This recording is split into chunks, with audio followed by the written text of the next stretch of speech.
Bismillahirrahmanirrahim. Assalamualaikum warahmatullahi wabarakatuh. Halo teman-teman semua.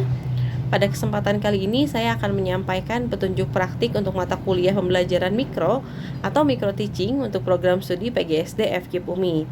Nah teman-teman, sudah saya sampaikan pada awal perkuliahan bahwa dalam mata kuliah ini kalian akan melaksanakan praktik mengajar yang intinya adalah melatih kemampuan mengajar kalian, di mana CPL atau capaian pembelajaran dari mata kuliah ini memang membuat kalian lebih terbiasa atau melatih kemampuan kalian dalam mengajar, sehingga ketika lulus nanti kalian sudah punya kemampuan yang lebih baik dibandingkan teman-teman yang tidak melakukan latihan mengajar. Oke teman-teman, saya akan langsung sampaikan petunjuknya. Yang pertama ada petunjuk umum. Nah, petunjuk umum ini berkaitan dengan apa saja hal-hal penting yang ada di dalam praktik kalian yang akan dilaksanakan dalam mata kuliah ini. Jadi, ingat ada 4 praktik, sudah saya sampaikan di awal, ada 4 praktik dalam mata kuliah ini. Nah, ini petunjuk umumnya yang akan digunakan di semua praktik. Yang pertama, adanya mahasiswa penampil. Nah, mahasiswa penampil itu adalah kalian sebagai mahasiswa yang akan melakukan simulasi mengajar atau micro teaching. Kewajiban kalian apa? Yang pertama, ketika melaksanakan praktik, kalian harus berpenampilan rapi dan sopan, tentunya sesuai dengan mata pelajaran yang diajarkan, dan juga seolah-olah kalian berpenampilan seperti guru SD yang sedang mengajar di sekolah. Kemudian tugas selanjutnya adalah kalian akan membuat RPP. RPP-nya itu disesuaikan dengan kurikulum yang berlaku di sekolah magang atau PLP kalian. Dan yang pasti untuk ketentuan RPP-nya sudah ada aturan yang baru yang diberlakukan 2019, kalian juga bisa gunakan itu.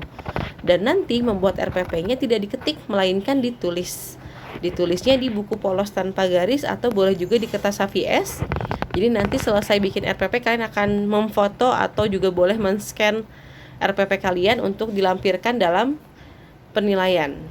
Kemudian yang kedua ada mahasiswa observer. Observer itu adalah teman kalian atau teman sejawat yang kewajibannya nanti adalah memberi nilai kepada kalian secara objektif dan juga memberi catatan pelaksanaan micro teaching yang sudah dilaksanakan.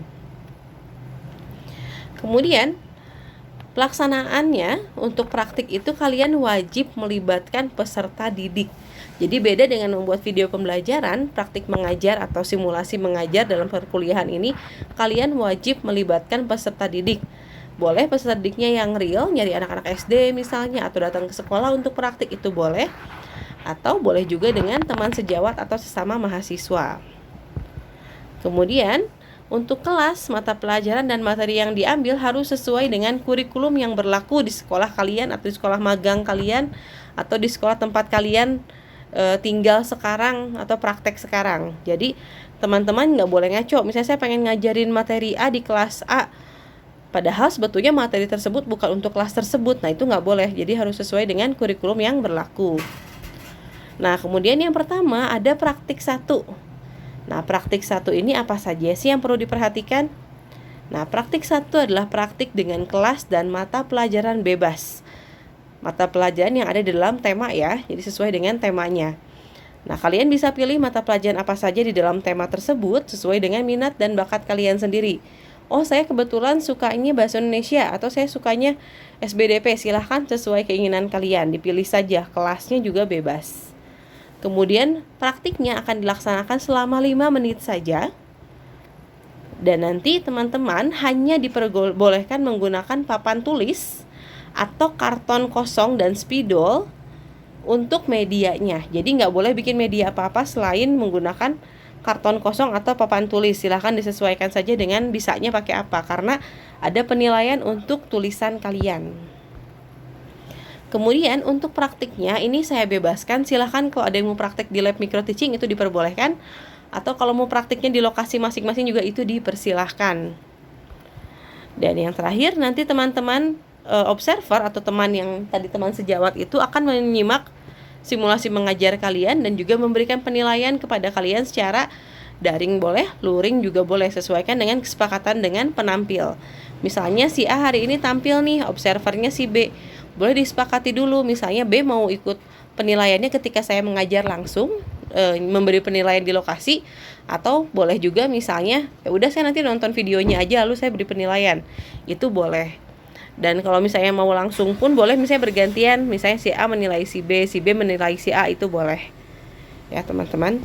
Kemudian untuk praktik yang kedua, petunjuknya adalah praktik kedua ini adalah praktik mengajar untuk siswa SD kelas rendah. Kalau tadi kan masih bebas ya, sekarang kelas rendah.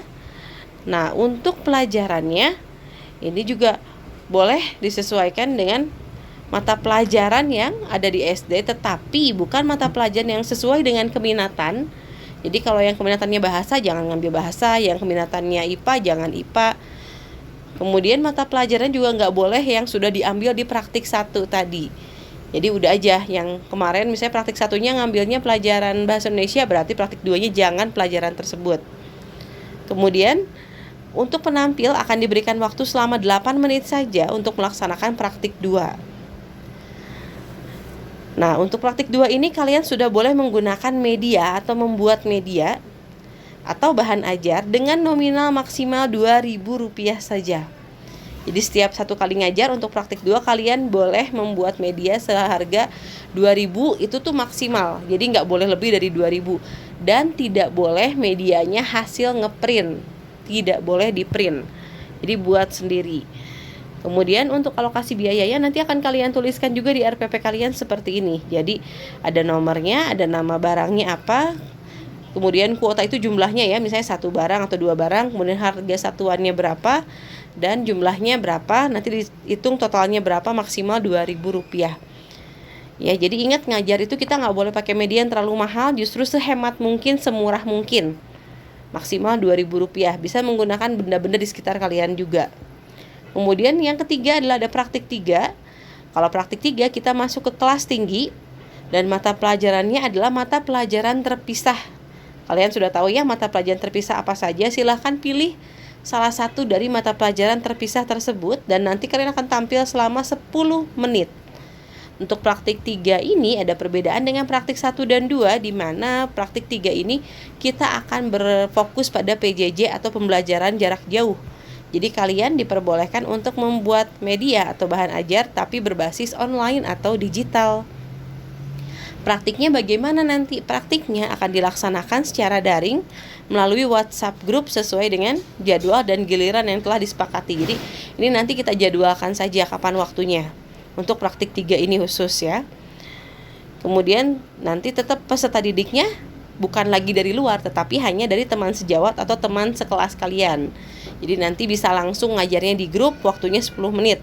Ingat, di sekolah itu tidak semua sekolah mampu untuk melakukan pembelajaran daring menggunakan Zoom atau Google Meet atau yang seperti itu. Tetapi di WhatsApp cukup banyak sekolah yang sudah mampu pakai WhatsApp. Jadi kita akan hanya menggunakan WhatsApp.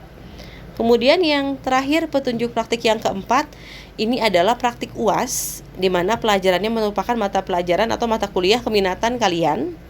Praktiknya 10 menit. Kemudian kalian boleh menggunakan metode atau model atau strategi apapun, tetapi selain metode ceramah. Ya, ingat, selain metode ceramah. Kemudian nanti kalian boleh bikin media juga atau bahan ajar. Ingat, bukan di print dan harganya maksimal Rp3.000 saja.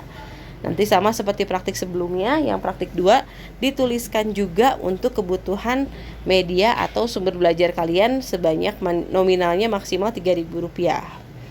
Nah, itu teman-teman untuk petunjuk praktik untuk mata kuliah pembelajaran mikro atau micro teaching kalian. Untuk sistematikanya nanti akan dibahas lebih lanjut di grup ya. Oke, terima kasih teman-teman atas perhatiannya. Semoga praktik 1-4 petunjuknya dapat dipahami dengan sebaik-baiknya oleh kalian. Terima kasih. Wassalamualaikum warahmatullahi wabarakatuh.